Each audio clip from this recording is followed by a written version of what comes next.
Hello. Because understanding great My name literature is is better Jesan than trying Sorrells, to read and and this understand is yet the another Leadership business Lessons from book. the Great Books On the Leadership podcast Lessons from the Great Books podcast, bonus we commit to reading, mashup dissecting, and episode. analyzing the great books of the So Western canon. You we've been know, running these mashup those episodes this books year from Jane as part Austen of to our new Shakespeare format, and and mashup everything else in episodes are an between opportunity for us to that you talk might have fallen with a asleep trying guest to read in about high school. different topics We from do this different for our books listeners, that we have the covered owner, on the the show, entrepreneur, the manager, and or to the link civic those leader topics who to doesn't future have the books that time to we are read, going to cover on dissect, the show. analyze, and It leverage also gives us an opportunity insights to bring from in elements literature of to popular execute culture, leadership best including practices film, in the which we do confusing like and talking chaotic about on this postmodern show, world we all now technology, inhabit. sometimes politics, Welcome to the but other rescue of areas Western that touch civilization on or at the discuss other areas that intersection touch on of business literature and and leadership. leadership. Welcome And we to the always get Leadership great Lessons insights from during the Great these Books episodes. podcast. Matter of fact, the first one that we did was with Neil Kalachowski, where we talked about Lord of the Rings and its overlap into World War I and Pink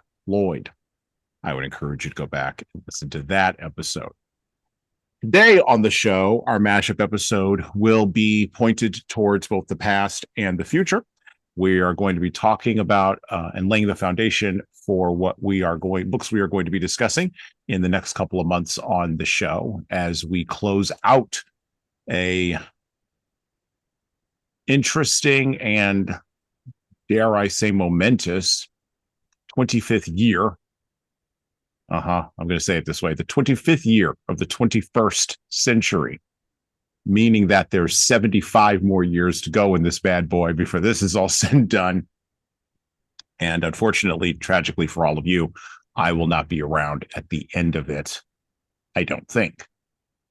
However, books will be around at the end of it, and some of the books that we will be talking about today will be around at the end of this century because they explore timeless themes that aren't really going to change because they're about human nature and human psychology, no matter how fancy our drones get or our large language model driven robots that will eventually do all of the, and I'm going to tip my hand here, eventually do all the fighting and living for us, because we're just about ready to outsource that.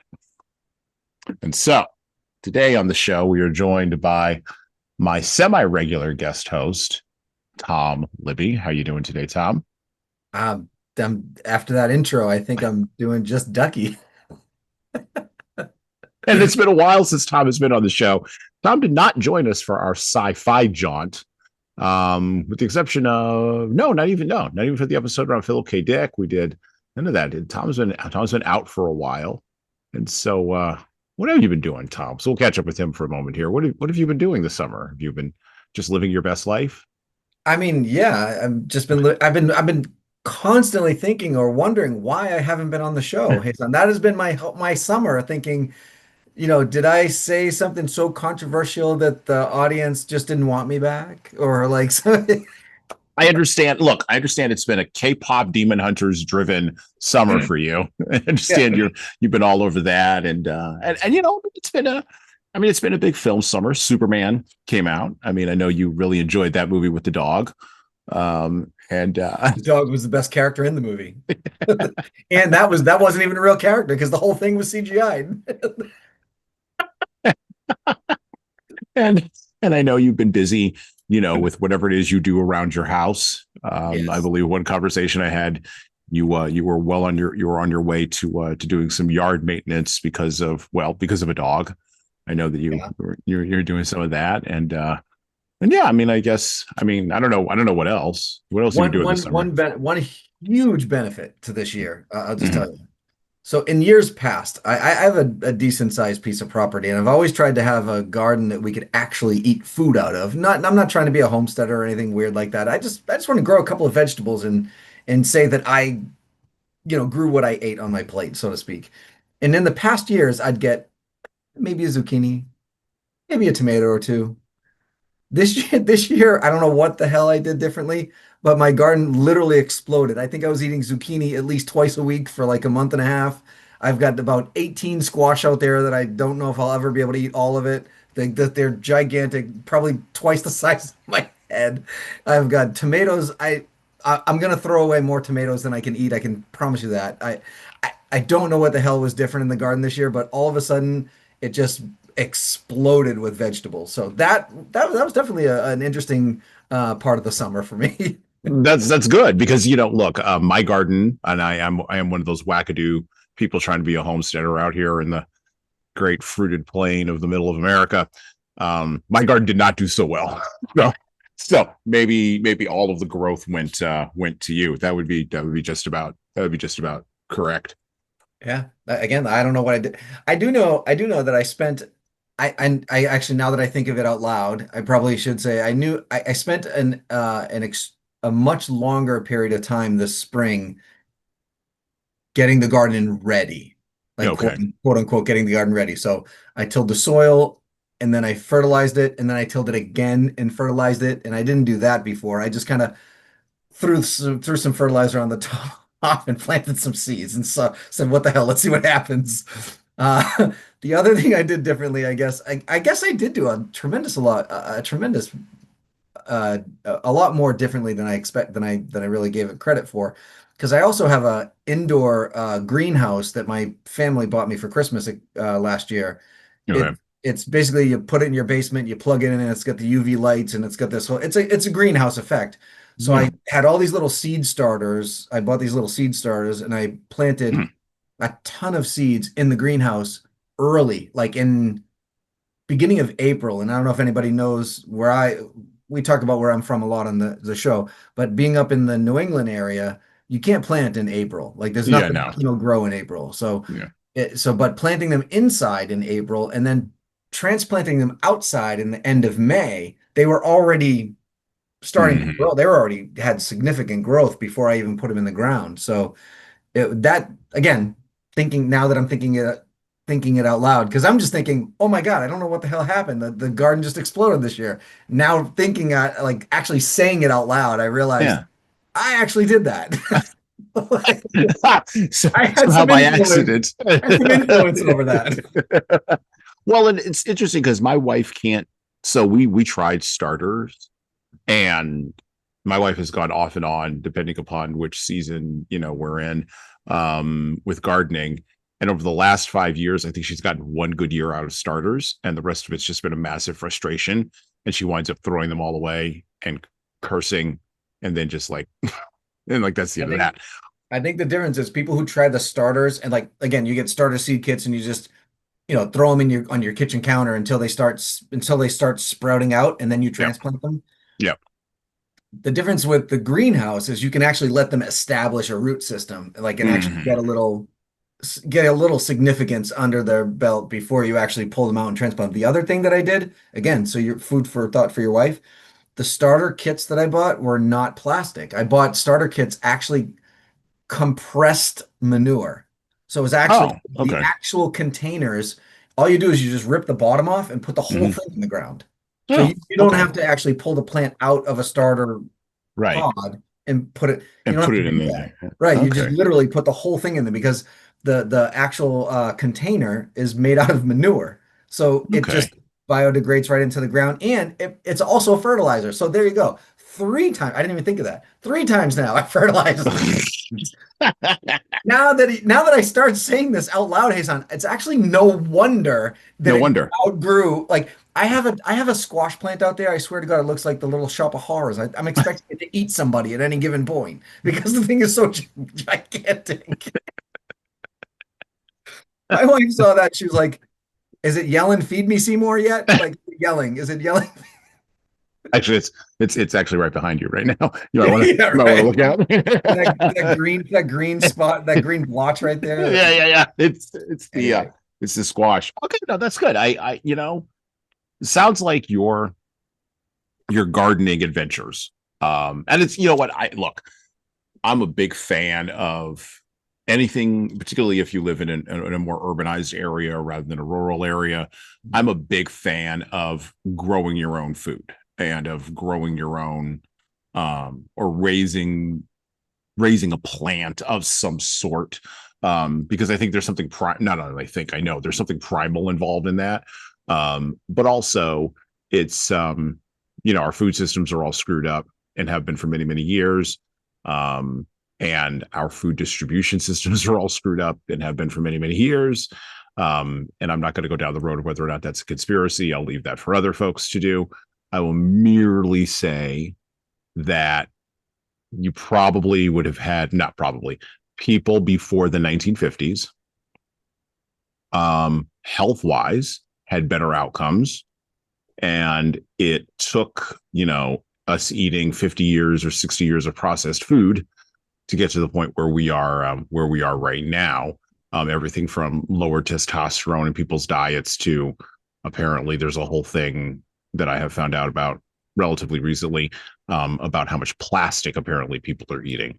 Microplastics. Yeah, the microplastics. So anytime you can strike even a small blow, against that system that benefits you and your family, I'm all in favor of that. Absolutely. Awesome. Well, I did. Go go ahead. No, go ahead. I was gonna say I think my favorite thing out of all of it, though, to be honest with you, was I grew basil, like the herb basil. Mm-hmm. It's and we had enough to.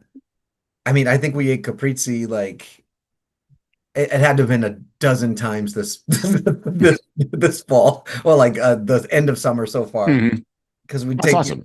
you take the tomato, basil, and mozzarella, you Mm-hmm. put a little balsamic, Yeah. glaze in it, and just eat it just like that. It's like a Just eat little it. salad, little mini salad right in your. Anyway, Yeah. I think we had enough basil, and we're still pulling basil out of the ground to make pesto. So we're gonna be making some pesto sauce out of it. Might as well. I mean, look, at a certain point, Tom, you're going to be selling the Little Shop of Horrors squash to your neighbors. Yes. Like this is No, the next. I want This them is to the eat next my step. neighbors. Yeah. I'll just feed the neighbors to the plant. Never mind the other way around. Well, Wait, we no, this I love my summer. neighbor. Never mind. Love thy No, neighbor. never mind. Love thy I neighbor. love Love my thy neighbor on this show. No, I mean we had the same thing with chickens this year. So our chickens were very, very productive with the eggs. We did have a whole plan for my youngest son to actually sell eggs at like a roadside stand. Gets to be a little challenging because where I live, triple digit heat is definitely a thing between like the end of June and now. So that gets to be a little bit, that puts a little crimp in your step with that. But we have found a way to basically either give away, sell, or eat the majority of the eggs that have been produced by our chickens, and we only had 6. So you would think 6 chickens? Yeah, you'd think if you're not used to raising chickens, No. or you have no clue, like you'd be like, oh, that's not that many. But the average hen will produce anywhere between, if she's really well producing, 2 to 4 eggs a day. Oh wow. So, and a below average hen will produce 1 egg a day. And that's usually in the first year of those hens being raised, particularly if you have an aggressive rooster the way that I do. He's a full white rooster with the red thing. So he's very aggressive. Let's just say that. And we also have a couple of turkeys. Who I have named them Christmas and Thanksgiving. My daughter has named them something else. I don't remember. I keep telling her I love her. God bless her. I keep telling her, and I know I've said this on the show before about her. Don't name your food. Stop. Why are you naming the food? We're going to eat these things. But the turkeys, and then I'm not going to go too far down this road, but the turkeys, there's a hierarchy of stupidity in bird world, right? And if you raise chickens, you'll know what I'm about to say. Turkeys are dumb. I thought chickens were dumb. No. Chickens are like Einstein level super geniuses in comparison to turkeys. Yeah. And a buddy of mine once, he said to me, because he also raises chickens and has for many, many years, and his kids do like 4-H and all that kind of stuff. And they were raising like bunnies and cows and ducks and all kinds of things He's been down a road that maybe with my grandchildren, I might go down that road if I feel so inclined.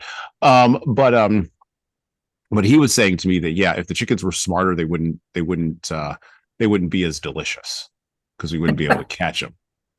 Yeah. Like, well, that's actually not a bad point. That is a very good point. Yeah, very valid point. It's actually, or go.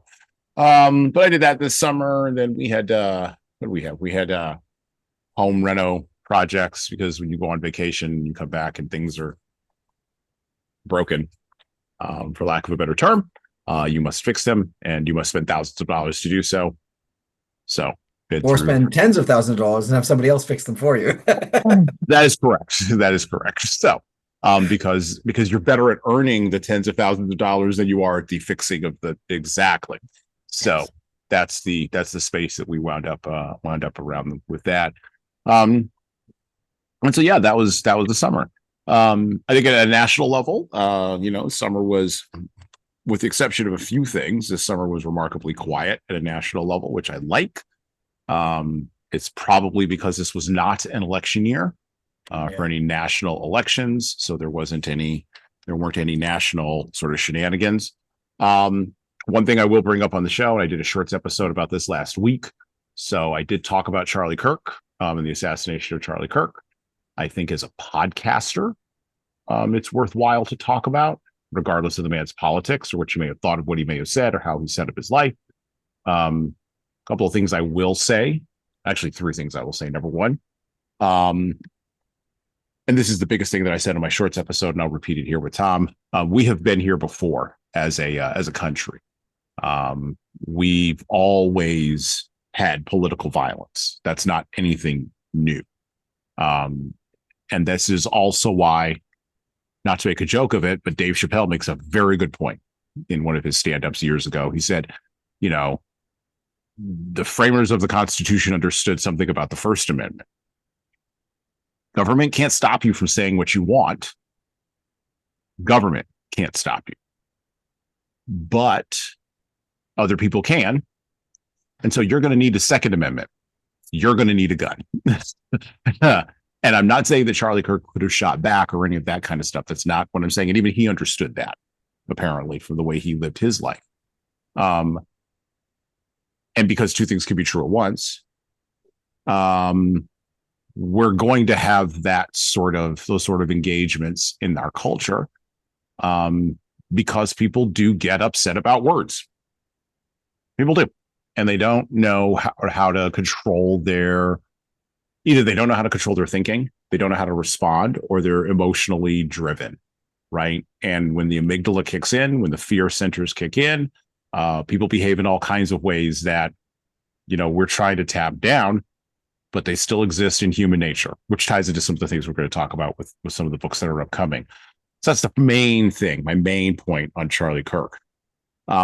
The other point that I would like to make on this is that, regardless of what you may have thought about his politics, the man had guts.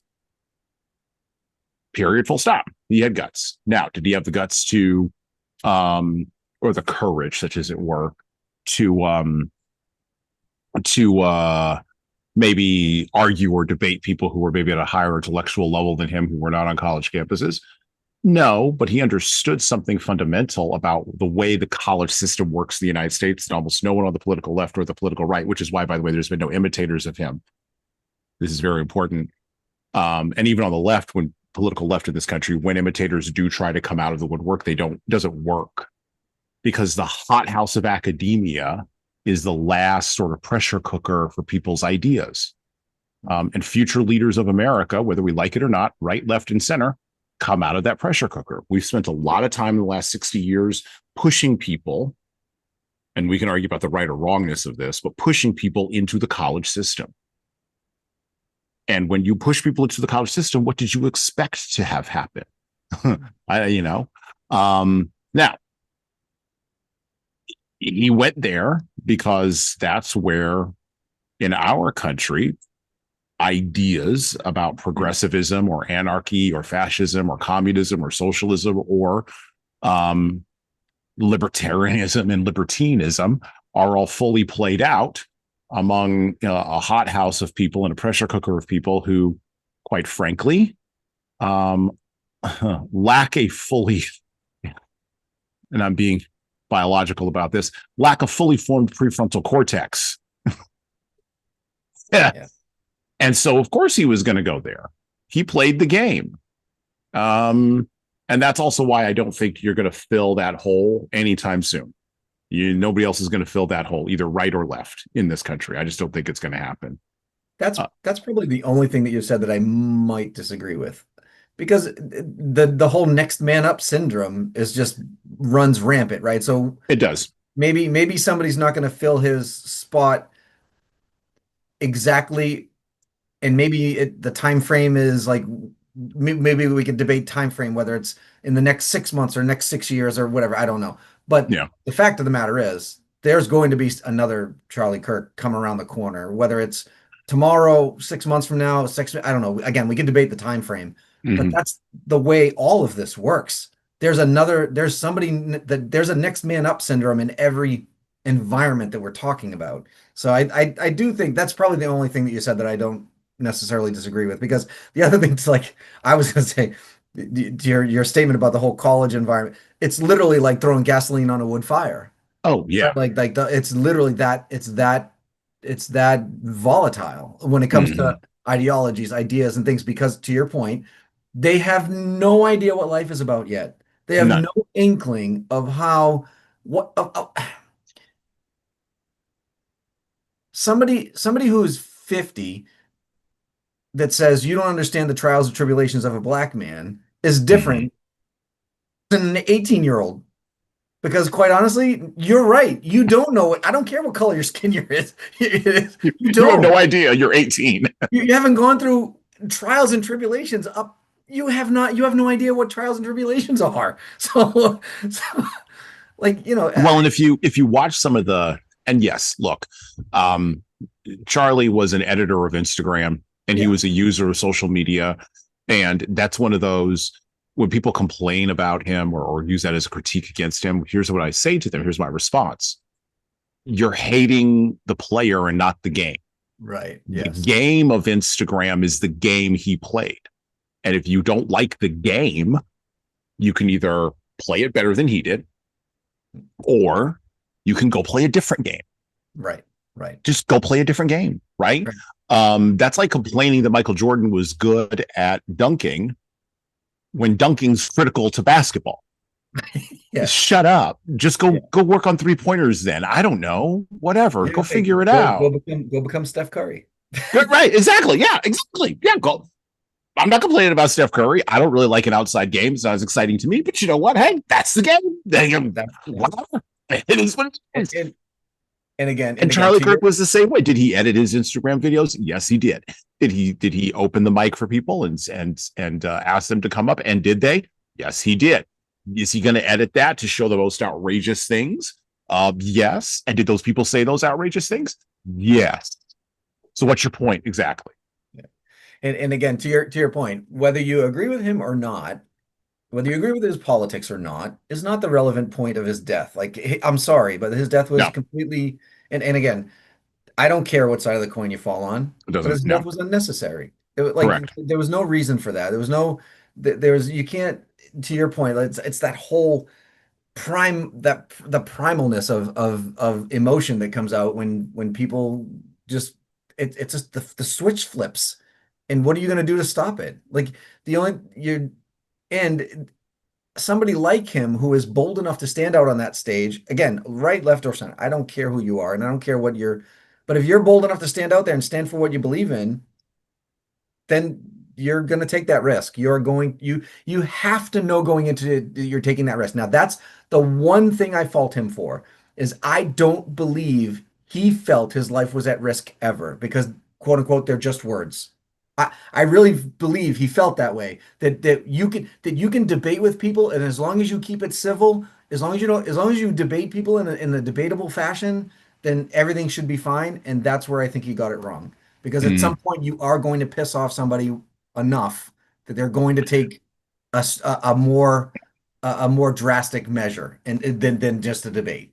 So that's where I would disagree with you. I would say that I don't think he discounted that. I think he actually knew that was the thing that was on the line, Mm. and I think he was. Oh, I don't think he confused or looked at that as a ceiling to the speech, because a lot of people will look at that and they'll say, "Well, I'm going to self-censor, or I'm not going to go as far. I'm going to." And he said, I think he looked at that and said, "Yes, that's the price I'm willing to pay." And I have no idea when that cost will come. I have no idea when that will come due. I will do the thing that I am. And for him, according to his own words, he felt it was a calling based on his Christianity and how he walked that out. Okay, well, if you look at history, if you look at Christianity and what genuine Christian belief asks Christians to do, Christ prayed so hard in the Garden of Gethsemane before he got hauled off to the cross that he was bleeding, and he went off to the cross anyway. Okay, you have to know that that's the thing that's at the end of the path, maybe, to your point, because the passions are so much. And once I don't want people to confuse, this is where I disagree. I don't want people to confuse that ability to be okay with that end with a dismissal of the end. I don't think he dismissed it. I think he was just okay with it. It was the price he was willing to pay. Now, you and I could both be wrong, because who knows what was genuinely in his heart, right? Absolutely. Yeah. And so we're just rampantly speculating based on what we've seen and the thing. And by the way, I barely paid attention to him. I wanted to go on record about this. I barely paid attention to the man. Like, I was aware of what Turning Point USA was. It was sort of on the back end of my brain.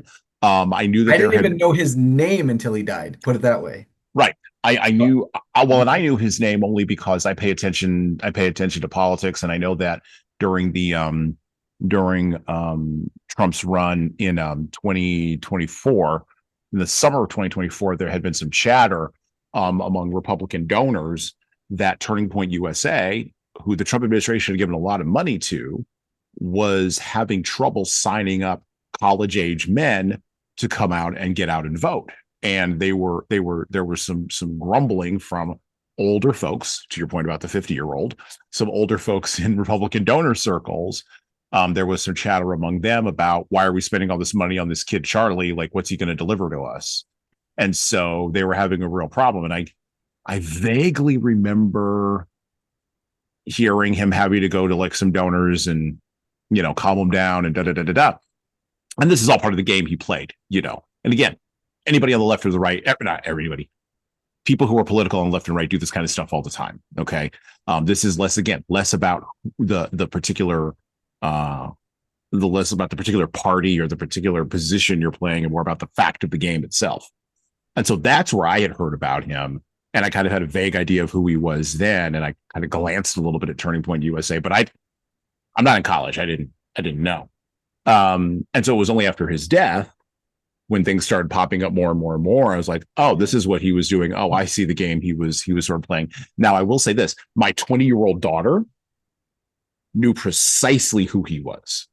And so this is the last thing I'll say, and then we can move on from this, because this is my third major point. I think the death of Charlie Kirk for a certain generation of people is their JFK moment. Yeah, I agree with that too. Regardless of, by the way, which side of the politics they're on, this is one of those things where if you're between 16 and 35, you knew who that guy was. Right. And even if you disagreed with him vociferously and went on his Instagram and went on TikTok to like argue with him because you were in opposition to his ideas, you knew who he was. You have to know him to be in opposition to his ideas. And so this is just an example of how in our culture, and we'll talk about this with the books that are coming up, because the same thing's happening now in a lot of other areas. Things are shifting to a new mode of engagement, a new way of dealing with ideas, philosophies, positions in the world. And it's not, quite frankly, the ways that you or I would deal with it. We're in our 40s and 50s. It's not the way that we were raised to deal with it. Like, I would never go to an open mic. When I was in college, I wouldn't go to an open mic thing and argue with somebody. I would maybe go see a speaker, right, and hang out. And then I would leave and argue about it with my friends, and then go back to my dorm room and have a beer and go to bed. Like, that's the extent of it. If I'm really riled up, maybe, like, do you remember the movie PCU back in the day? Oh, yeah. Yeah, I'm going to do that. Like, they're all going to be with their little tables out there, and I'm going to pick up one of the ducks and throw it at somebody. It's going to be that kind of thing, right?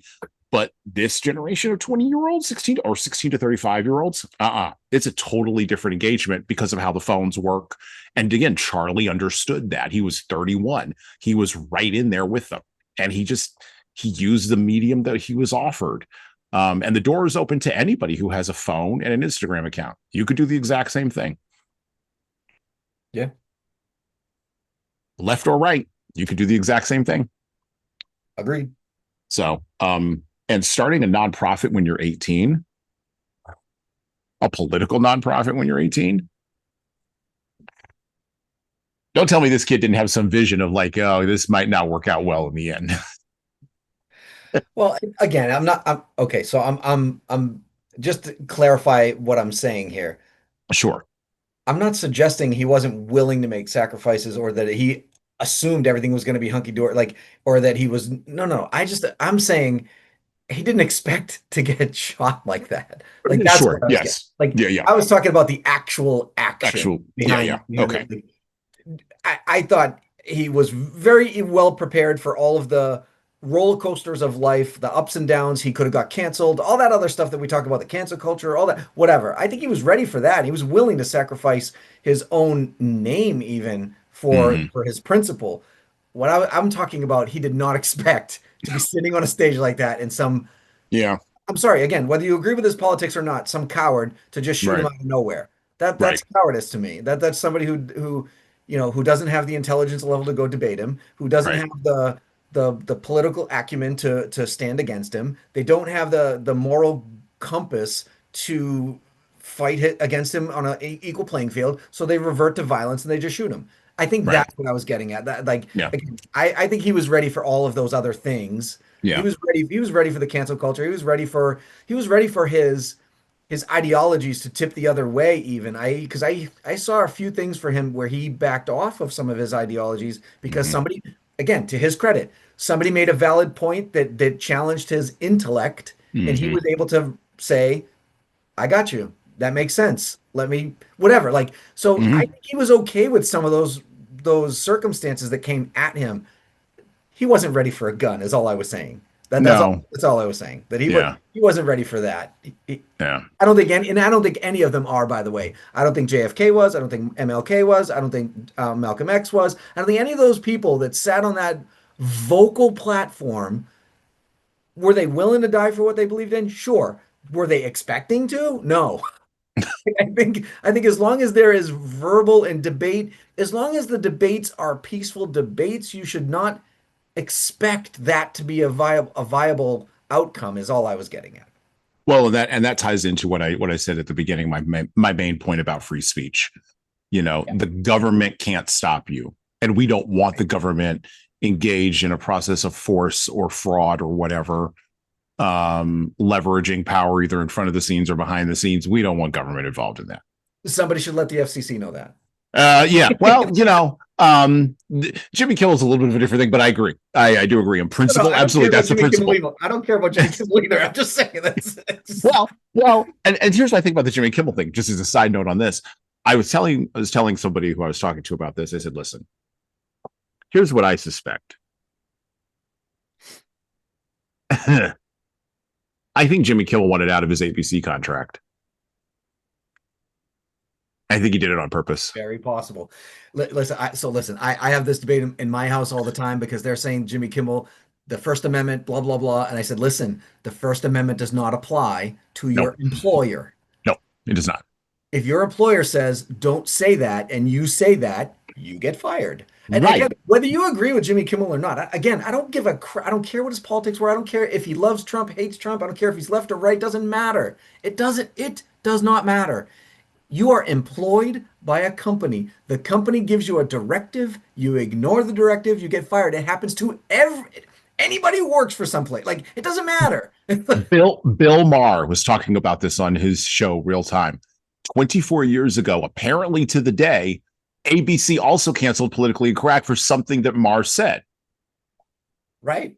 back in the 90s when we were all cool and Yeah, I stuff. remember this. I remember. So ABC and Bill Maher made this joke. He's like, they're great. Always be caving. I love that joke, And I struggle with Bill Maher politically because I think he's kind of all over the map, and I don't know what's happening to him. He's going through some weird evolution, but he makes a good point. Yeah. Where it's not, to your point, it's not Jimmy. It's Jimmy's employer. Right. And And Jimmy's, it's not a First Amendment. and it's not a First Amendment issue. A First Amendment issue. Now, if Jimmy Kimmel had said something off the air in an interview or whatever that his employer disagreed with, there's a little bit of a gray area there. Yeah. But it also depends on what his contract says, because there are some these And people. this is what I get to. That's right. When you get to the millions of dollars per year, Mhm. people, these people are under. By the way, the same thing happened. How quickly we forget in the NFL with the whole kneeling down at the national anthem. Oh yeah. Mm-hmm. We forget that there were teams that just flat out said, you will not do that. And Right. not a single player, black, white, or any other race, Mm-hmm. knelt during the national anthem, because guess what? They're employed by those teams. They are employees of those teams. And if those teams decided we're not doing this, now granted, there were teams that were all over the place, and you saw that play out. Mm-hmm. Oh yeah.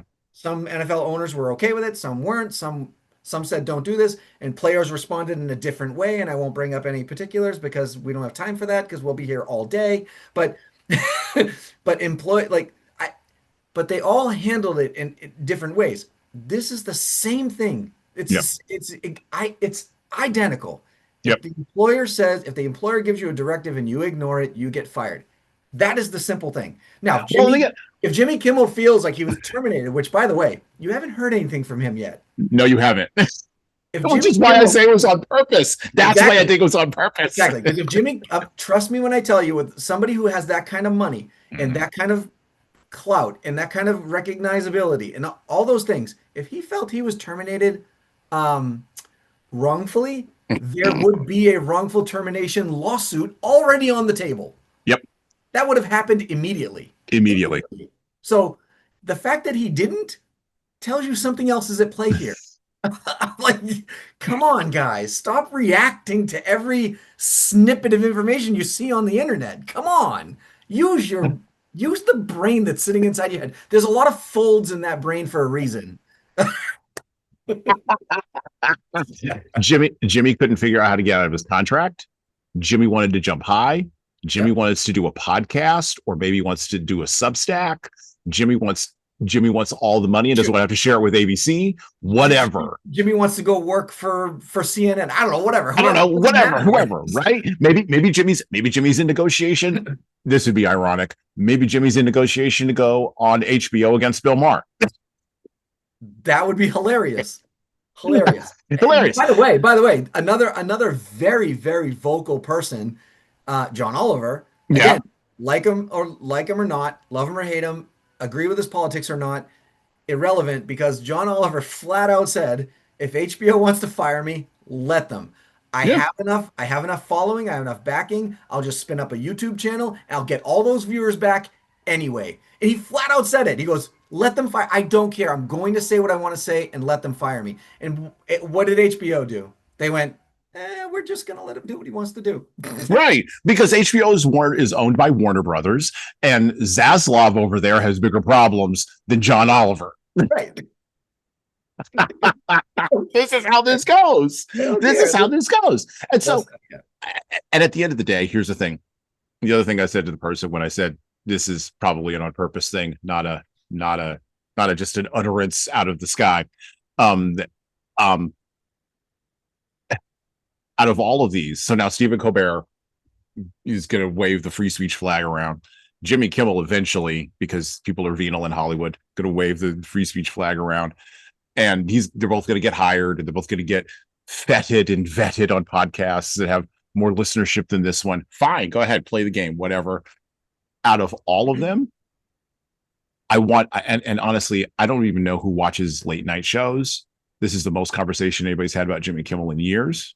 Most relevant he's been in years. Okay. Yep.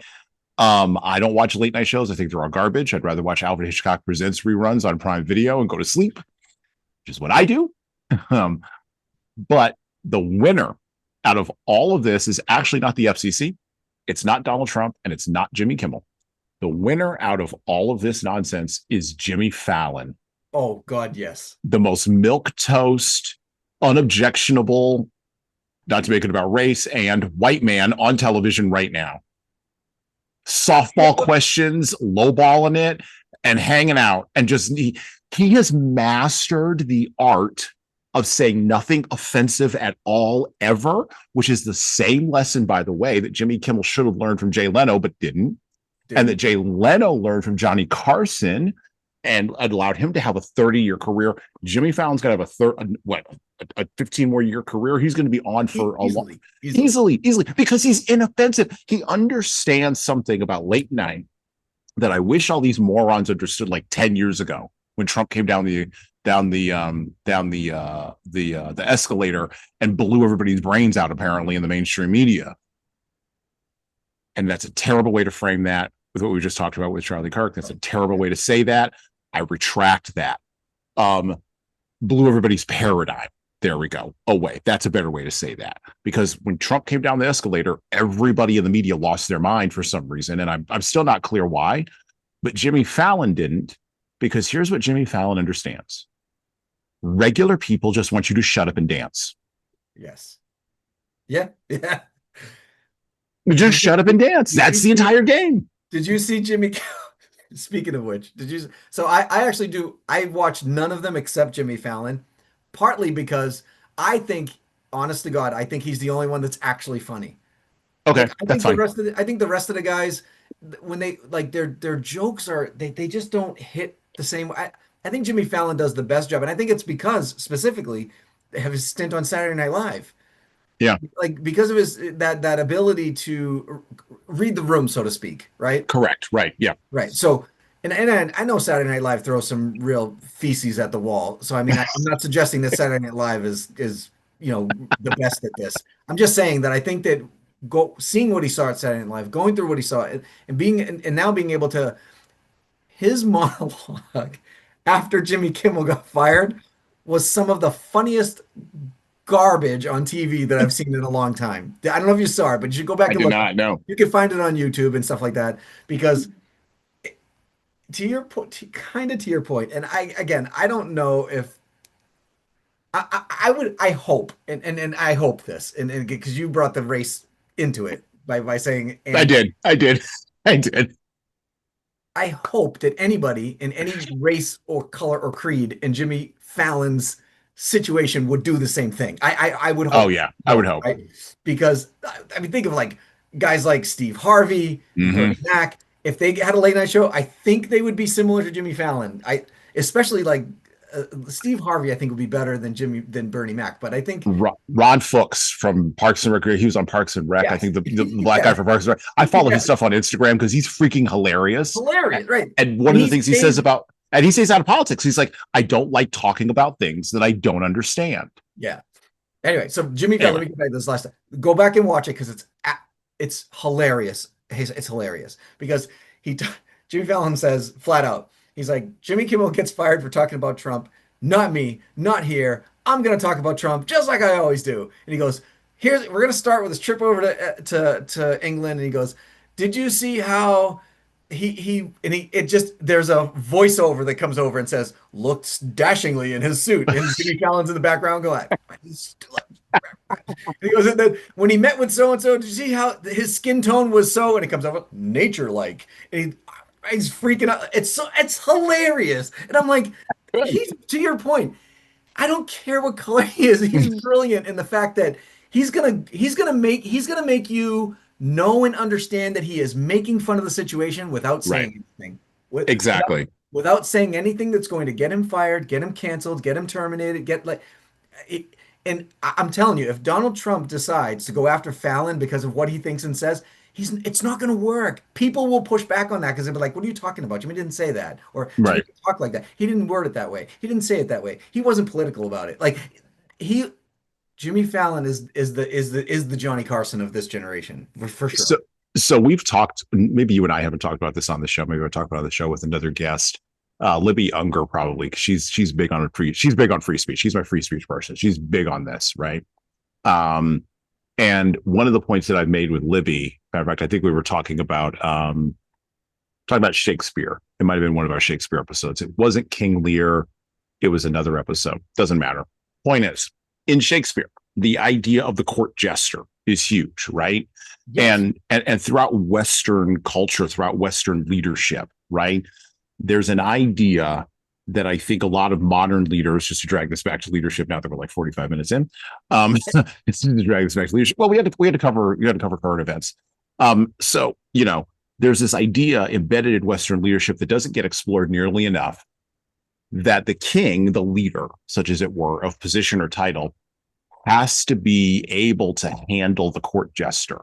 Because the job of the court jester, number one, is to point out that the king has no clothes. The emperor is naked, whether psychologically naked, politically naked, or even in some cases, as in that story, physically naked, right?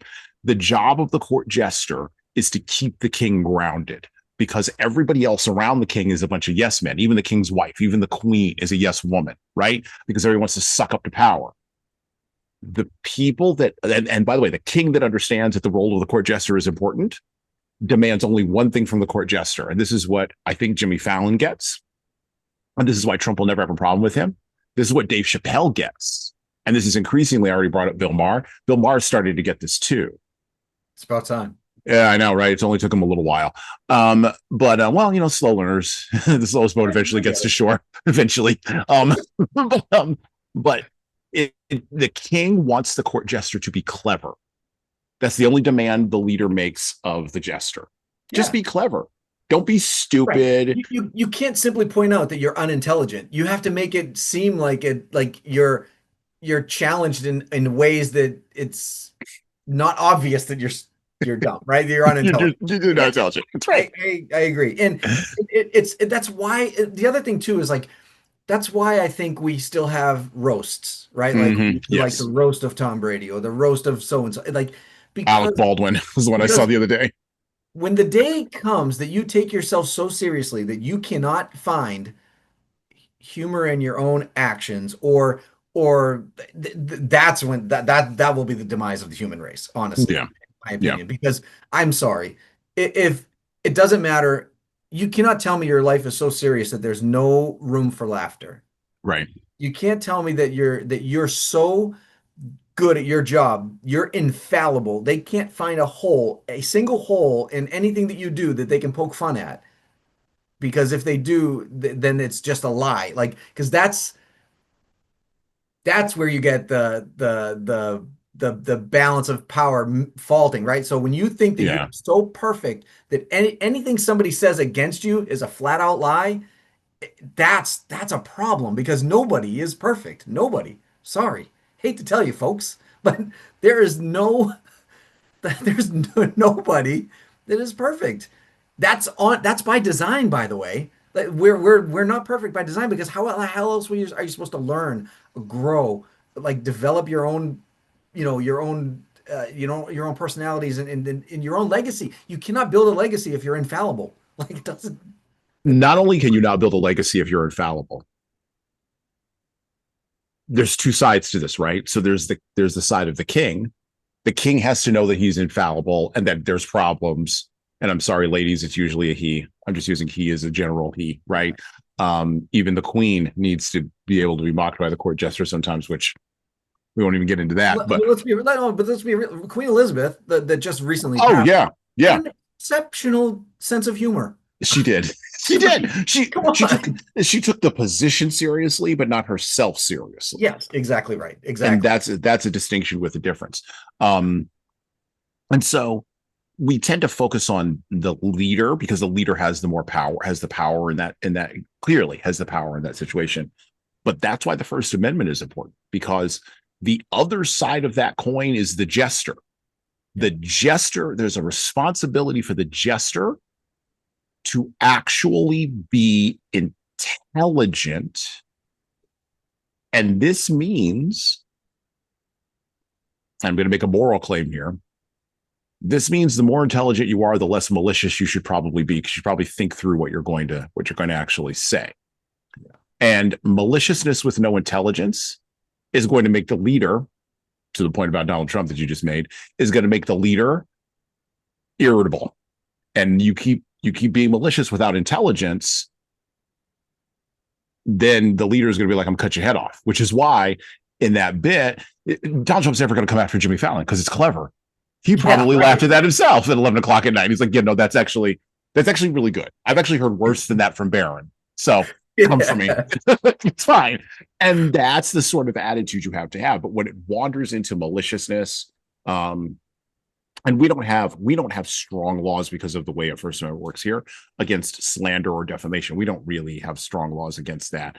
But when it gets into different spaces of speech, like news organizations and blah, blah, blah, blah, the New York Times is different than Dave Chappelle, and everybody knows this. Like, this is not news to anyone. Right. Yeah, right? absolutely right. Yeah. So can Dave Chappelle write an opinion column for the New York Times that's funny? Sure, maybe. But they're not going to hire that guy to do that. They would hire Rod Dreher to do that, or what's his name? Thomas Friedman, right, to do that, because it comes with a different elan, because there's different status things going on. And Thomas Friedman isn't the court jester. Thomas Friedman is the political advisor, and the political advisor is never the court jester. Those two roles don't overlap. So we know all this stuff, but we don't want to say it out loud. We don't want to put it out there in public. We would just have it rather be just something that's just known. And then when people violate the rules, or to your point, are in the gray areas, we want to punish people inside of the gray areas, or let people go inside the gray areas because it works for us. And you got to have, and what people are really irritable about, I think in general, average people, they don't know how to articulate what I just said. So hopefully what I just said gives people some ideas. But people get irritable because they don't know what the rules are. That's why people get irritable. Yeah. And they would like some consistency. So Jimmy Kimmel will be fine. Oh, he's definitely not going to be poor tomorrow. So I'm not going to worry I'm not worried about Jimmy Kimmel. He's not going to be standing outside ABC studios, with a cup, like hanging out. Can I have some bread, please? I ain't worried about him. I also ain't worried about Stephen Colbert. He's going to be fine. Yeah. I'm of the opinion, and this is the last thing I'll say on this because we have to switch to our books that we're going to be focusing on for the next few months. I'm of the opinion that all late night shows should be canceled, period, full stop. I think it's a dead genre. I don't know who's up. We have streaming, we have movies, we have books, we got a wealthy TikTok. TikTok is just killing all of this stuff, particularly among the 16 to 35-year-old demographic who are not watching this stuff. So I, for the life of me, can't figure out how these shows still remain on the air, and they are expensive to produce. I mean, there is a budget, there's staff. I think Sarah Silverman was one of the writers on Jimmy Kimmel's show, and Sarah Silverman's married to Jimmy Kimmel. Now, Sarah Silverman hasn't been funny in years, so I don't know exactly what she's doing in that writer's room. And yes, I did say it out loud, and whatever. It's fine. It's free speech. I say what I want. Yeah, it's your podcast. No one's canceling you. I can't get canceled on my own platform. Yeah, exactly. But there's a little bit of, to me, that's a little bit of double dipping and some other ridiculousness that I probably wouldn't have allowed if I were ABC. But be that as it may, maybe that's the game. Maybe Jimmy Kimmel's agent is just a better negotiator than ABC was. Yeah, that's it. So, but yeah, I don't. This recent contra Trump is a tempest in a teapot. It's not a free speech issue. As far as the FCC chair goes, look, if you're running the Federal Communications Commission, your only role, whether you like it or not, is to shut up. Because your department shouldn't exist anyway. And you don't really want us looking too hard at that, do you? So shh.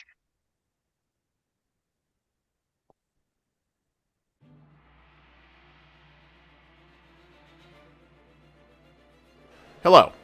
So I'm going to do some shilling here, and hopefully this will be a pause in our riveting conversation for you. I have an offer for you. My most recent book is 12 Rules for Leaders, The Foundation of Intentional Leadership. It's available in paperback, hardcover, or as an ebook on Amazon, Barnes & Noble, Kobo, and any other place you order books. Now, in this book, I address the 12 leadership areas that I have found leaders need to be the most intentional in to be the type of leader followers actually want to follow.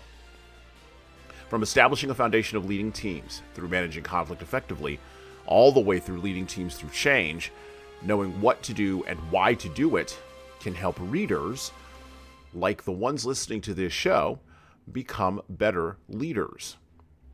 Look, reading this book and living it is like getting coaching from me directly without having to pay my full coaching rate.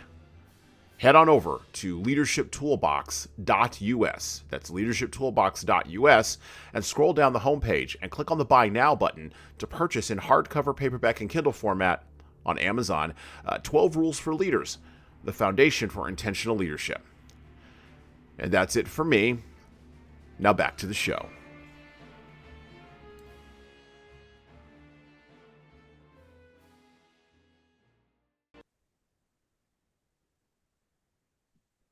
FCC chair. You should have learned, and I know it's not the same FCC chair it was in the 90s. I know it's a different person. It doesn't matter. Go in the archives and pull out all the old recordings of Howard Stern and Rush Limbaugh from the early 90s when you were screaming and yelling, when your place was screaming and yelling, and all those battles you lost then against both of those guys, who actually, between the two of them, whether we like it or not, again, politics is out on this. I listened to both of them. Both those guys saved radio in America in the late 20th century. They just did. For sure. Because what else are you going to be listening to? So if you're the FCC chair, your thing shouldn't exist anyway. So just be quiet. Even if Donald Trump told you to do something, just shut up. Shut up. Don't say anything. Why are you talking to people? Speaking of why you're talking to people, that's a good transition. It's a good transition. What was this book we were supposed to be talking about? So this book is up. We are going to be covering some books about so October and November on the podcast is typically a 6-week period between the middle, sort of around middle of the end of September, and then all the way cutting into Thanksgiving, where we switch into our more holiday oriented fare. And this year in that space, we do have a couple of holiday books. We have a Truman Capote that we're going to look at. We have a G.K. Chesterton that we're going to revisit, and we also have a C.S. Lewis that we're going to put in there. Very holiday oriented. But before we get there, we have to kind of go through a little bit of and this period always feels like a little bit of a slog, particularly because these books are about hard things, but they're also about real things. We're going to cover books that are about war and about warfare. So one of the books that I'm working my way through currently, I don't know that I'll have it done in time for the podcast, is the Empire of the Summer Moon. Which is a great book about the Comanche and the U.S. cavalry in the 1880s and in the 1890s, and even down into the 1910s and 1920s in the American West, particularly in the part of Texas where my studio is located and where I live. This is an area that was deep in Comanche territory. Matter of fact, I went on a gondola ride this weekend with my wife. And the artificial lake that we were on, that property had been brought up by one family back in the 1860s or 1870s, and has been owned consistently by that family all the way down. And they've divided it up, and it's been developed in major cities around it now. Anyway, but the gondola driver was telling us, or the gondola pilot was telling us that apparently that area was huge Comanche territory. In the 1860s and 1870s, and even into the 1880s and 1890s. And he said that his family was one of the families that moved there from the East way back in the day. And so he had done some genealogy research because he didn't know anything about his family. And he's like, oh, well, wow, we were right in this area. And so that's very fascinating to me. The Comanche as a tribe they were warriors. That's the best thing you could say about them. They were warriors. They were like, I think of them like the old school samurai warriors before guns showed up to Japan. Yeah. And before everything just shifted. And now like you're in they're like the end of the what was it? The Edo period, I believe it was, in Japan. They're kind of like that. They're the last remnant of like, just we're going to have an old school battle with each other, and it's going to be a thing. I was thinking more of the old Zulu, like the Zulu warrior. Or them. I was thinking, yeah. I thought they were more of a, like, literally a direct one for one. But I think the Japan reference is probably, again, if you think of their swordsmanship, I don't think it's the same. Like, so I think the Zulu were probably closer in that respect. But again, you could probably make arguments in a lot of different ways. Well, the samurai could ride on horseback and shoot with the bows. Like, they were insane. Yeah. Yeah, those guys were. Yeah, you left them alone. Let's just say Yeah. that. You realize so to your point, right? Now the Comanche were going against cavalry members that were training to shoot from horseback with a six shooter, Right. and a Comanche could still fire. They I heard a statistic that they could fire arrows 2 to 1 with a handheld six shooter. Think about that. So in the time it takes you to shoot six shots this is all on horseback, of course, by the way. So on horseback, because you have to balance yourself, you fire the gun, you have to make sure Hmm. you get a clear shot, whatever, right? So in the time they shot six bullets from a six shooter, a Comanche could fire 12 arrows. That to me is absurd. That now again, I wasn't there, so if those numbers are Yeah. skewed, please don't shoot the messenger here. I'm just saying this is some of the statistics that I've read, and and these are supposedly uh, some of the journal entries that I've read and things like that are coming straight from cavalry members in that era. Like they're writing these things going, I cannot keep up with the arrows fired at me, so to speak, right? So as you're ducking arrows trying to shoot your shoot your six shots and then forget if you have to reload. Like Again, if you have to reload, you're done. You're you're done. done. Yeah. It's over. It's over. Well, they are and this is why I draw the parallel from Japan. But yeah, I'll buy absolutely the Zulu warriors when they would go up against the British, or even oh gosh, the Mongols, right? When they would ride Yeah. across the steppes, right? And just rip the hell out of native Russians, in the Urals and everywhere else on that flat plain that is Russia. One of the reasons why I'm very interested in the Empire Stone Moon, beyond just the history of it and my connection to it in the area in which I live, is that book represents an inflection point between old and new ways of fighting as a warrior, or the person who has a warrior mindset, and has for a long time.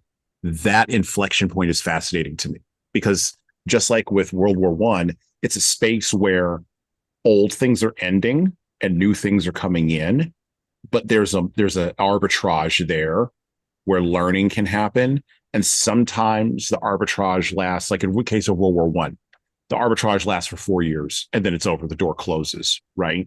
With the Comanche, the arbitrage was like 15 years maybe that they had, and I think I'm probably being generous, I think it was probably closer to 10, but let's say 15 years that they had where they just owned all the new things. They just owned it. And it's one of those spaces where, if you're a person who is trying to understand how things shift from a leadership position, there's some interesting lessons to be learned there, and we're gonna talk about some of those on the show. Go ahead, Tom. I was just gonna say, I not only do I agree with you from the that whole pivot there, not how word sorry, the word you used. Arbitrage. No, no, no. The It like there's a time frame there. It's like a pinnacle.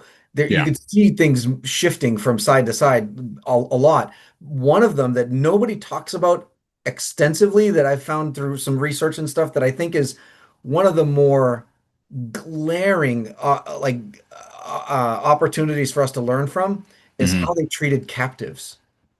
There was a vast Okay. difference in how they treated the prisoners of war, captives, all that stuff, because some of the original versions of this were assimilation, right? So like we would, Mm-hmm. especially from the native side, they would, as they were capturing people, especially women, they would Mm-hmm. just assimilate them right into the tribe. And there was a pivot point where they saw what captives were being treated, how captives were treated on the other side, and they said, "We're not doing that. If they're going to treat our people like that, we're going to do something different." And they just Yeah. started torturing and because Yeah. native people were not really like there was no real evidence of severity and torture in any way, shape, or form until around that time frame, and then all of a sudden Yeah. things just changed, and it was Yeah. like it was not about and we could scalping aside, there was some scalping things that's Yeah. different. I'm That's talking different. about actual treatment of people that they took into their camp, not what happened on the battlefield, but when they took people into their camp.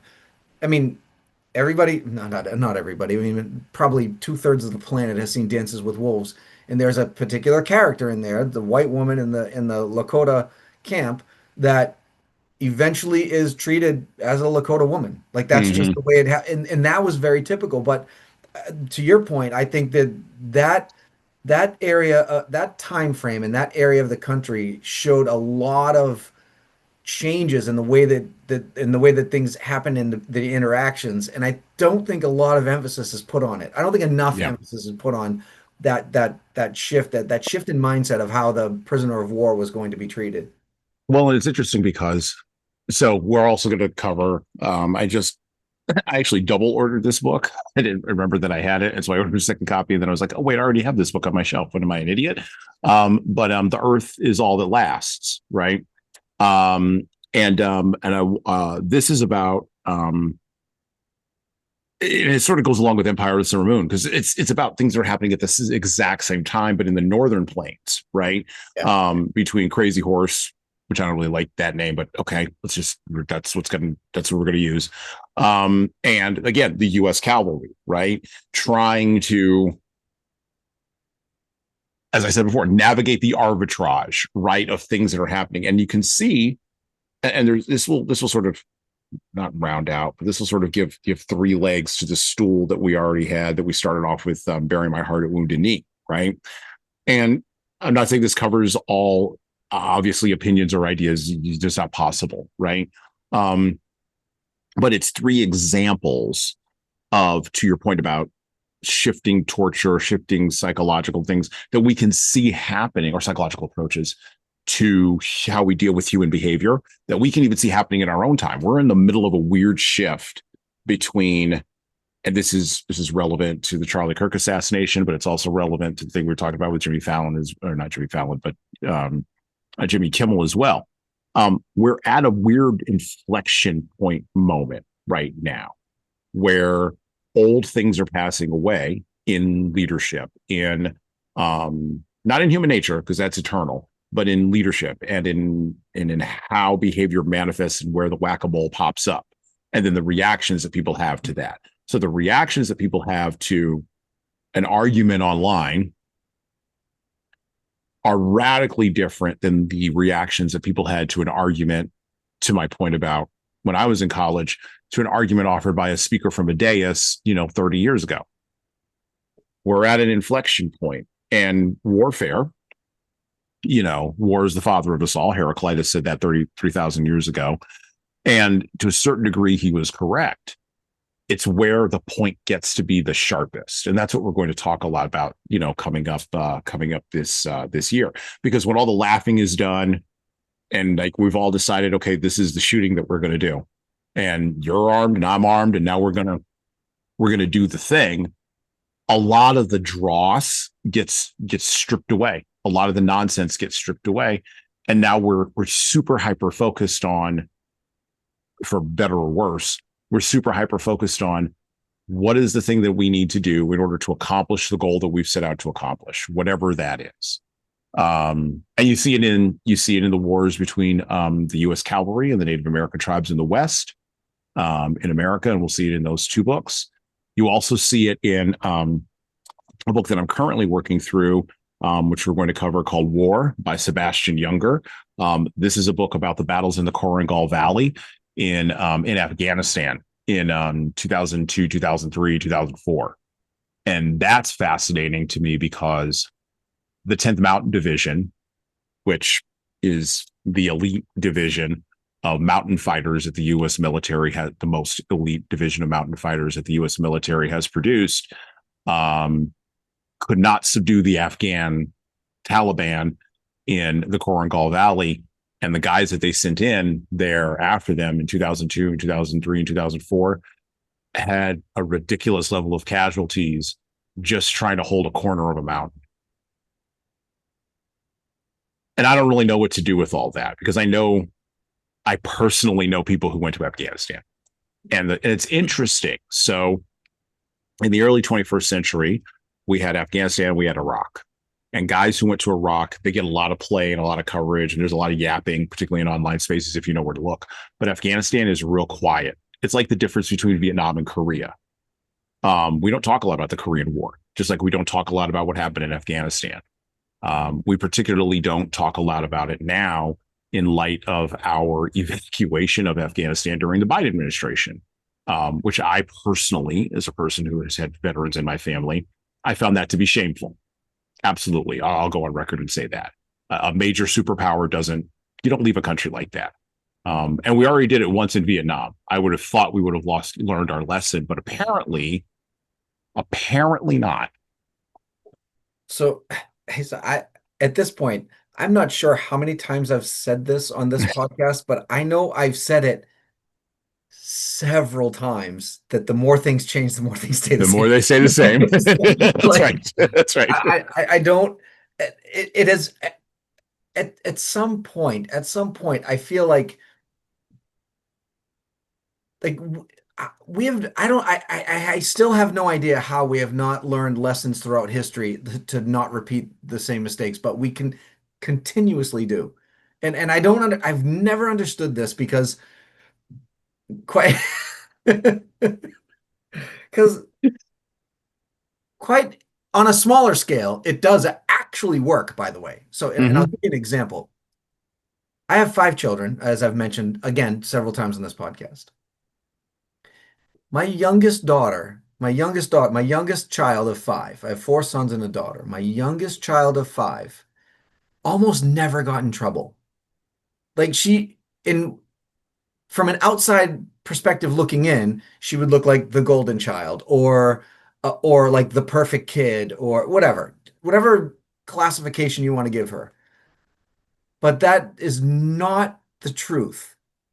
And if you asked her, by the way, she's an adult today, and if you ask her today, she will tell you this. She will tell you this right out the gate, that she is far from perfect, and she's done some really stupid things in her life, in her childhood.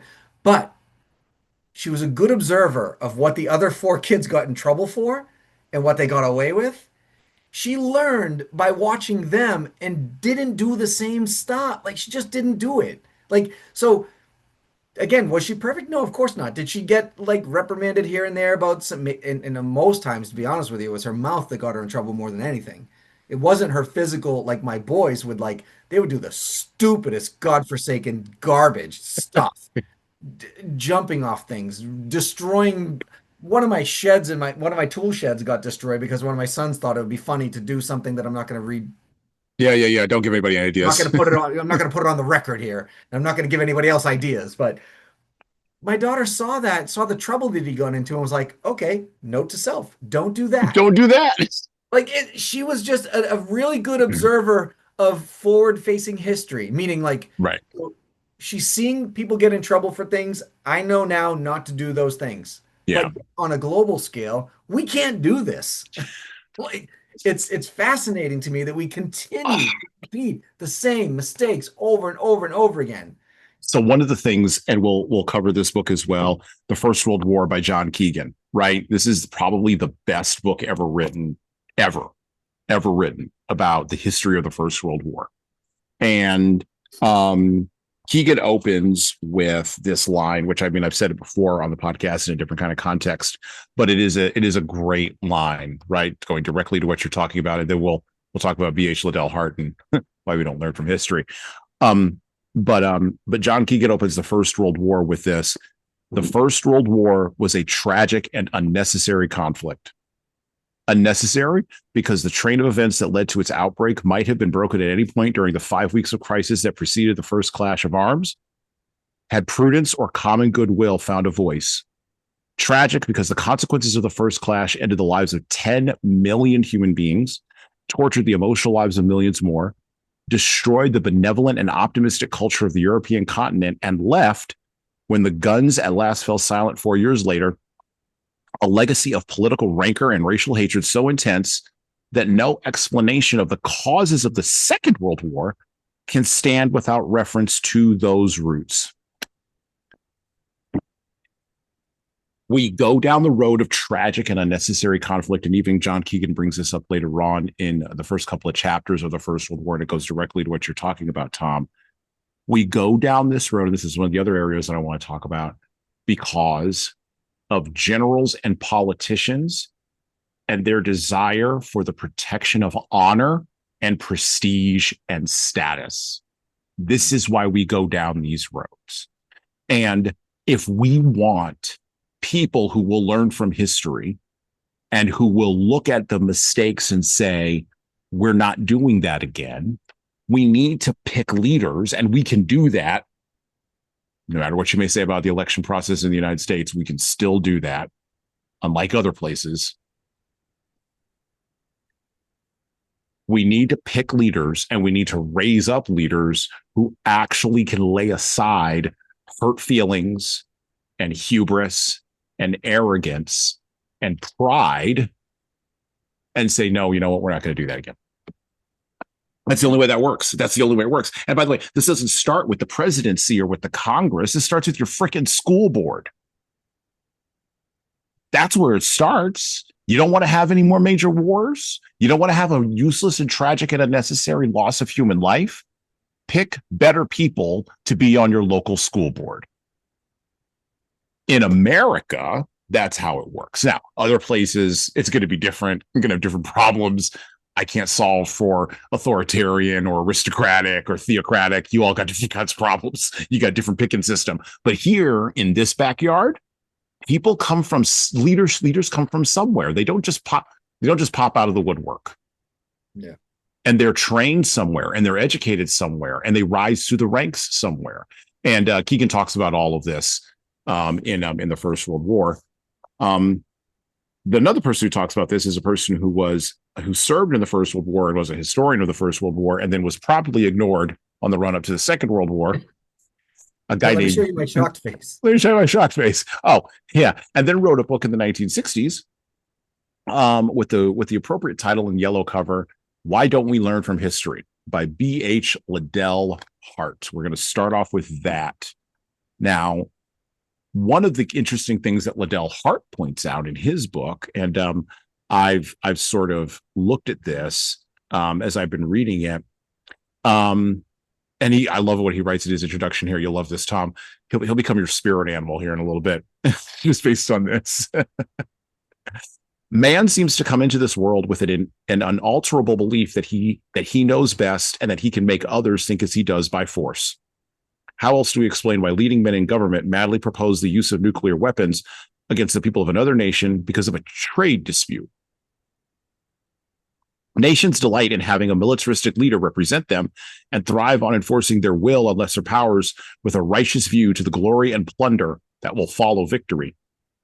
Peoples are never so united as in the early days of war, nor so determined to overcome once they see that a greater effort and more sacrifices will be demanded of them before success is won. All very noble and all fantasy. Has any war in the history of the world followed such a pattern? None on the Ship of Fools ever asks.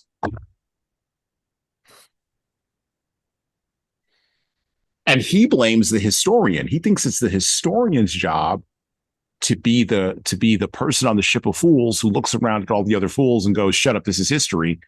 And he goes right into historians. He just lambastes them in the first few chapters of this book. Well, I mean that kind of makes sense to me because I recently had an opportunity to talk to a local college here in New England about what they're trying to understand the foundation of decolonizing higher education. Okay. Because higher education's apparent whatever word I'm thinking of, I can't even think. But the idea or the concept here is that higher education is designed for white Anglo-Saxon men. Okay. They were trying to basically level the playing field. Sure. Okay. So in comes your token Native American to try to help you to understand colonization, right? So anyway. Oh boy. All right. Well, you did take the gig. You did say yes. I said yes. First of all, I said yes because of several different factors. One was morbid curiosity. Okay. All right. Thank you for admitting that. I appreciate that. It was an anthropological experiment. Thank you for admitting that up front. Exactly. Because anyway, all right. So not to get into that, but one of the things that came out from that conversation is the statement that I made that I think should not surprise anybody, but yet still surprised a few in the room. And I said, the reason you're having the problem you're having right now is because history is written by the winners. Right. Like this is not news. And to your point about the passages you read in the book and why he went after the historians is because if you are a true historian, the winner and loser is not the most important part. Let me rephrase this. Let me say Mm-hmm. this again. Mm-hmm. When you have a war, the who wins and who loses is not the most important part. It's the impact and after effect it has on everything else after. Not so history being written by the winners is not it's not it should not be the only thing. It should be looked at as almost like again, we talk about having two sides of the same coin all the time. Mm-hmm. You've even said those exact words on this episode of your Mm-hmm. podcast here Oh, yeah. earlier in this conversation. Yep. Until you understand both sides of the coin, you have no idea how much money you're trying to spend. Right. I don't know if you've ever seen trick coins. I've seen them in sort of Mm-hmm. magic tricks here and there, whatever. It's like the face of it is a quarter, the backside of it's a nickel, whatever, right? Like you got these, but there's like these weird unless you're playing with the same denomination of money and you're looking literally at the two sides of the same coin, but now Mm-hmm. you're seeing the truth of both sides of the coin. Not again, going back to a phrase, if nobody, nah, I'm not going to shamelessly plug my book, but if nobody knows a book that I wrote, it's all about quotes. And one of my favorite quotes, which by the way is not in my book, and I did that very purposefully because I didn't want to commercialize my own favorite quote, but the quote is perception is greater than reality. Mm-hmm. My favorite quote of all time. And the simplest version of this I can give people is Jesan and I walk into a room. Fact, we both walk into the room. We both sit in there for 1 hour. Fact, the length of time is 1 hour. We both leave the room at the exact same time. Still a fact. Somebody asks Jesan, what did you think of your hour in the room? And Jesan goes, holy crap, that was a whole hour? I felt like I was in there for 5 minutes. Opinion. The fact was he was still in there for an hour. His perception of that hour is that he was in there for a very brief period of time. Mm-hmm. Same person asked me what I thought of my hour, and I went, good Lord, that was only an hour. It was like the longest. It was like I felt like it was 5 days. Fact, still an hour. My perception of it, 5 days. Who's right and wrong here is not relevant. As a matter of fact, neither one of us or both of us could be considered right. It's not a matter of right and wrong. It's a matter of two sides of the same coin. So again, he has every right to go after those historians, and I agree with him 100% because if history is written by the winners, then we are going to glorify all of the things that those winners wanted us to know and understand about whatever their perceived irrationality about going to war was. Everyone's gonna think that they were right because it's written by the winners without understanding. And I think where we first started seeing some of this stuff was kind of around the Vietnam era when we Mm-hmm. started understanding what the quote unquote the enemy was thinking. The enemy was Mm-hmm. We had embedded journalism, which we didn't really have before. Like now all of a sudden we're just now starting to understand that history should not be written just by the winners, that history should be written by historians, and they should cover both sides of the coin. The whys, the whos, the hows, the whats, all of it should be covered from both perspectives. Mm-hmm. But the problem that I have with it, and I think the problem and that book was written in the 60s, and I think Yeah. if he were to write that same book today, I'm not sure a lot of the book would change because even with that, we still don't listen. We don't learn. We don't listen. We don't learn. And we're allowing people's egos to make decisions instead of a moral compass or an ethical morals or ethics. I don't care which one you prefer to use to run your life. But if you do not have a moral North Star, you're probably lost. If you don't have a moral ethic, if you don't have you're probably lost. And if we're letting people with no morals and no ethics run these things, we're going to continue to go down the same path and we're going to have the same problems we've had for the last eon of human history. Well, and the things that I'm seeing on the horizon and the way that war fighting, this is the last point that I'll make because we got to wrap up. but the way that warfighting is proposed to be conducted in the future, increasingly, and we're already, I mean, we've been seeing this for 15 years now, increasingly warfighting is done on internet platforms with psychological operations being run via social media.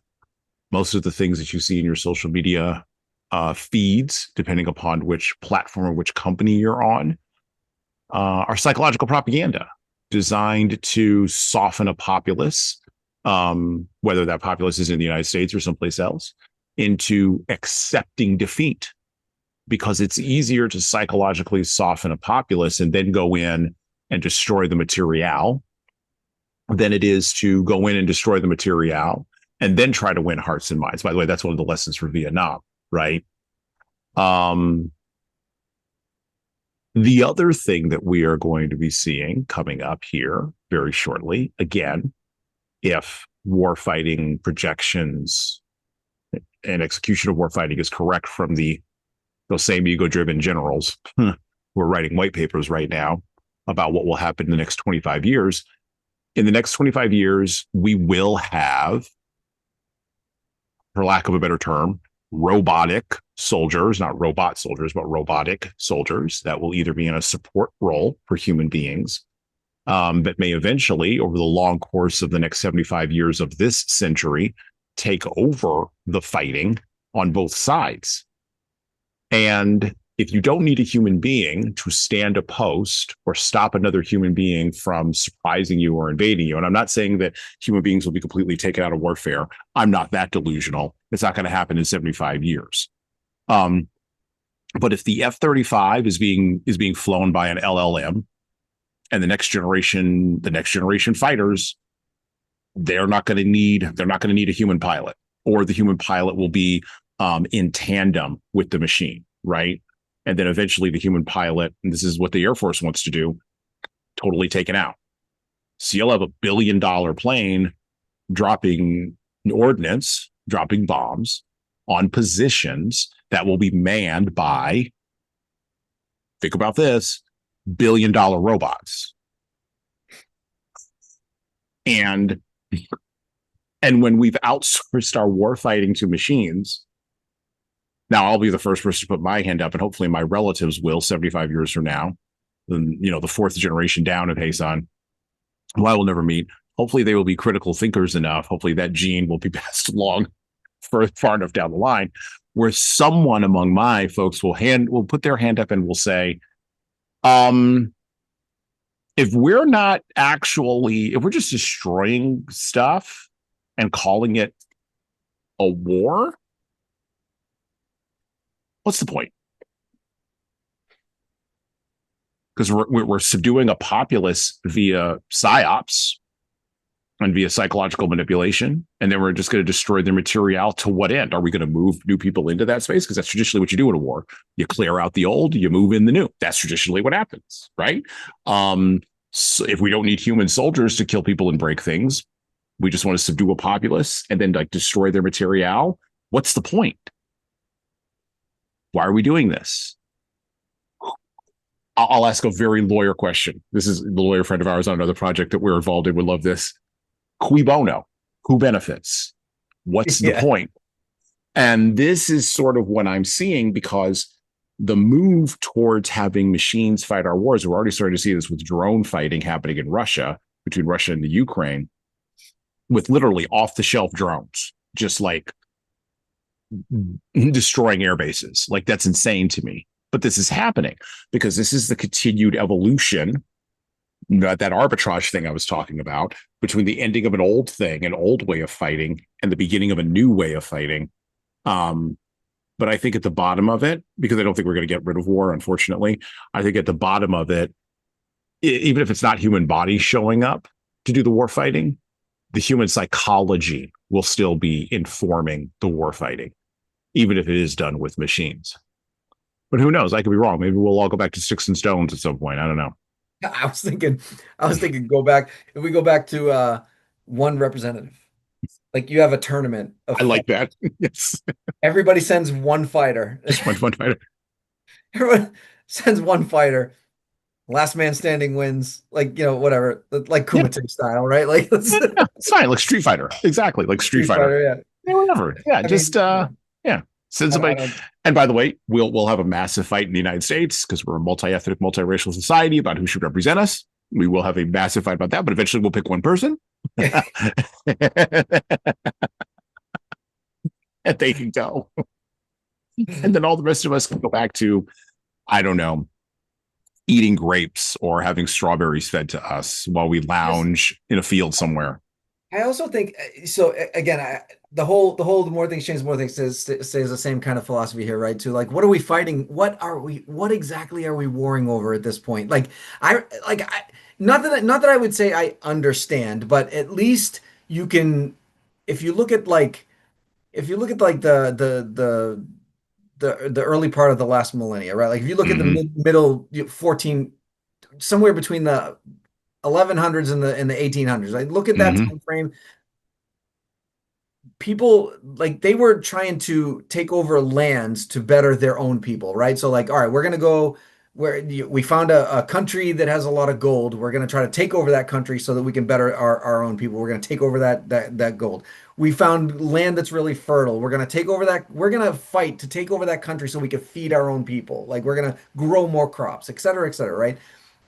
There was not that I guess there was more foundational purpose behind the wars, but at some Mm-hmm. point that stopped.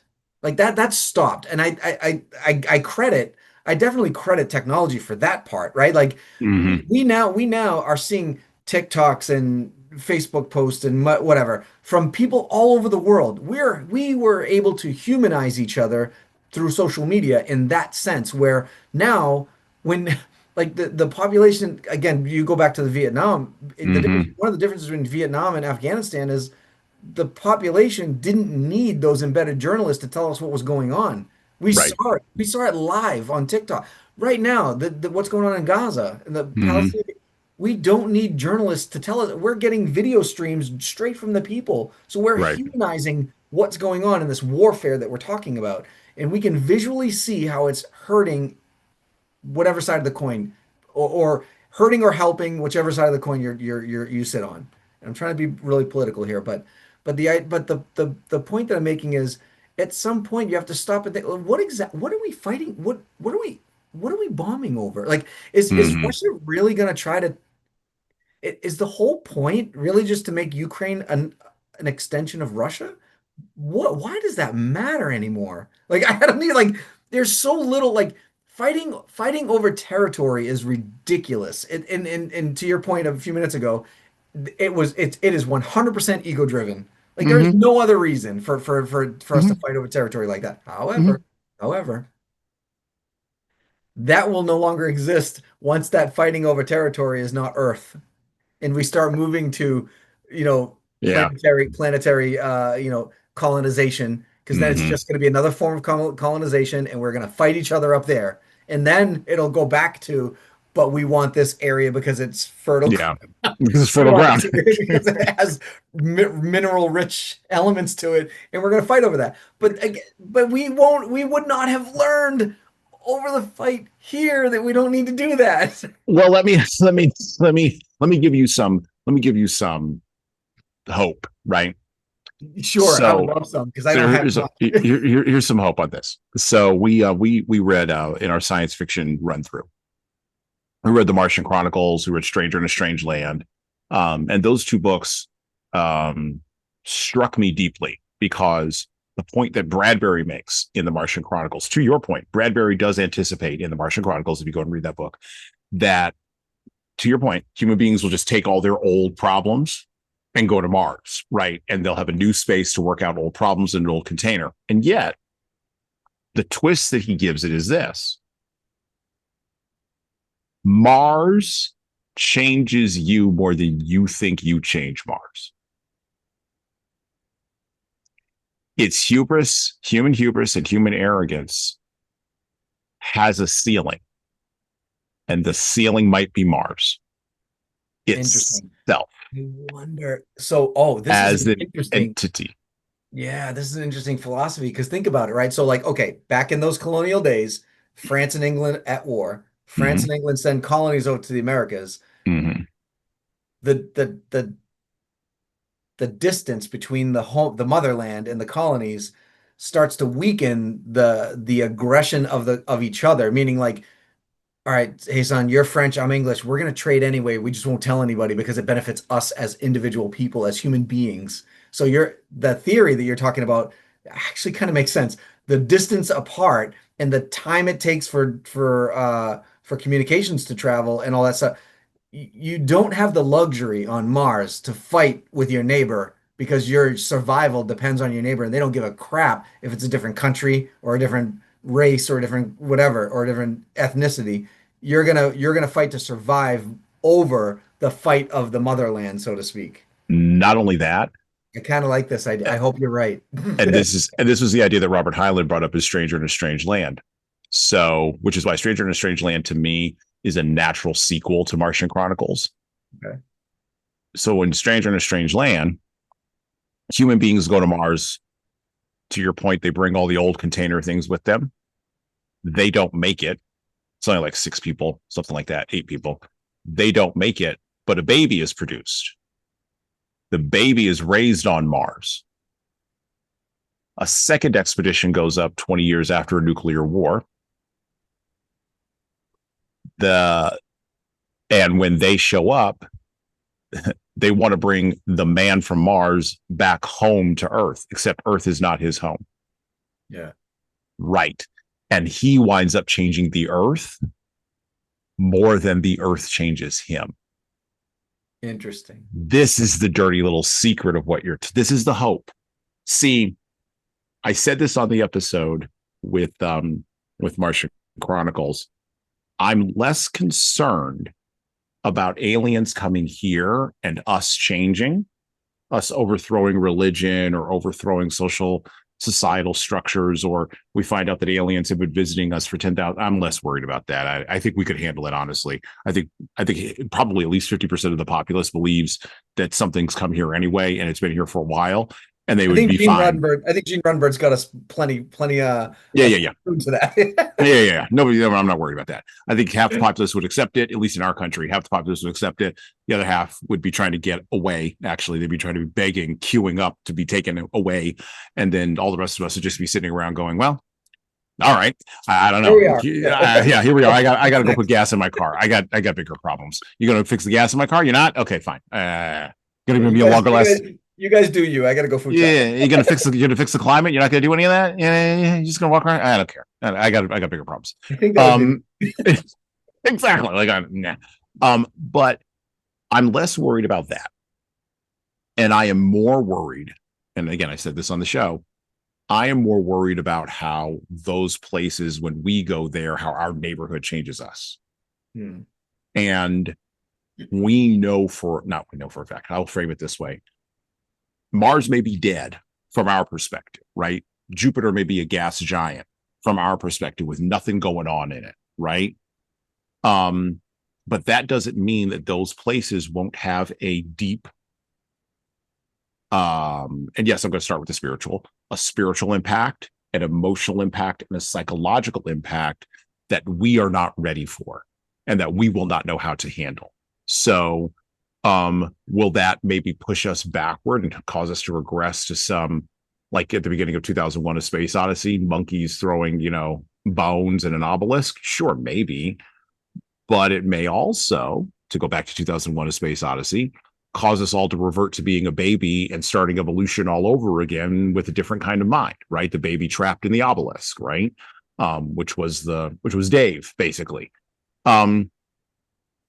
We don't know. And so for me, I take maybe less solace in that, but I think that that's probably closer to the truth for what will happen. I don't think we're going to take a nuclear war to Mars. The moon, maybe, for sure. I could see us having a nuclear war about the moon, for sure. Because that's like, oh yeah, for sure. Right there. It's literally right there. It's like 10 minutes away. Come on, like give me a break. And it belongs to us. Nobody else deserves it. It's ours, right? Like I saw it first. I called dibs. What else? What reason would we be fighting? I don't Right, understand. exactly. So we will have territorial fights over the moon or maybe an asteroid for sure. I could see that. Yeah. But Mars? No, I think Mars or Venus or any of those other planets, I think they're going to warp us in ways that we don't expect. And we just take for granted warfare and violence because it's human nature. It's what we're used to. And we're not allowing agency as usual to exist in those other kinds of places. And by the way, agency in ways we don't understand because it won't be human agency. It'll be Martian agency or Jupiterian agency or Saturnian agency. It won't be human agency. I can tell you for damn sure it won't be that. And we ain't ready for that. We can't even contemplate that. And that was the whole point of Stranger in a Strange Land was this guy coming back looked human, but he was fully Martian through and through. So anyway, just some food for thought. All right. Again, I think my favorite phrase of all time is the more things change, the more things stay the same. I say it so often now that I might even be getting tired of myself saying it. Yeah, I think you need to trademark it and put it on a hat.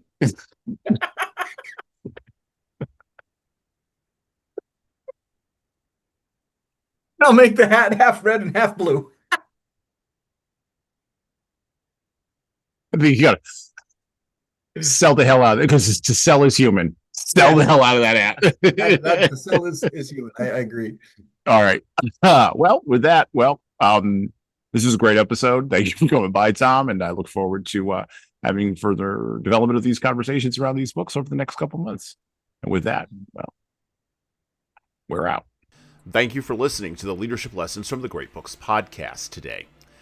And now that you've made it this far, you should subscribe to the audio version of this show on all the major podcast players, including Apple iTunes, Spotify, YouTube Music, and everywhere else where podcasts are available. There's also a video version of our podcast on our YouTube channel. Like and subscribe to the video version of this podcast on the Leadership Toolbox channel on YouTube. Just search for Leadership Toolbox and hit the subscribe button there on YouTube. And while you're doing that, leave a 5-star review if you like what we're doing here on Apple, Spotify, and YouTube. Just go below the player and hit 5 stars. We need those reviews to grow, and it's the easiest way to help grow this show. And tell all your friends, of course, in leadership. By the way, if you don't like what we're doing here, well, you can always listen to another leadership show. There are several other good ones out there. At least that's what I've heard. All right. Well, that's it for me.